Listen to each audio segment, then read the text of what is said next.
మీ యొక్క నామము మీ యొక్క పూర్వస్థితి మీ తల్లి పేరు మీ తండ్రి పేరు మీ సవిస్థానం విన్నవించుము స్వామి.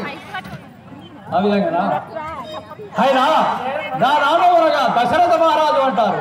మీ యొక్క పట్టణము నా యొక్క పట్టణం అయోధ్యాపురి పట్టణం. అయోధ్యాపురి పట్టణం పరిపాలన చేసే దశరథ మహారాజు గారు. అవును కదా. మీ యొక్క సతీమణి నా యొక్క సతీమణి కంసల్య, కైక, సుమిత్ర. నాకు ముగ్గురు భార్యలు కలరు. ముగ్గురు భార్యలు. అవును అయ్యా కొడుకులు బిడ్డలు ఎంతమంది? అదే విధంగా నాకు నలుగురు కుమారులు కలరు. వారి యొక్క నామము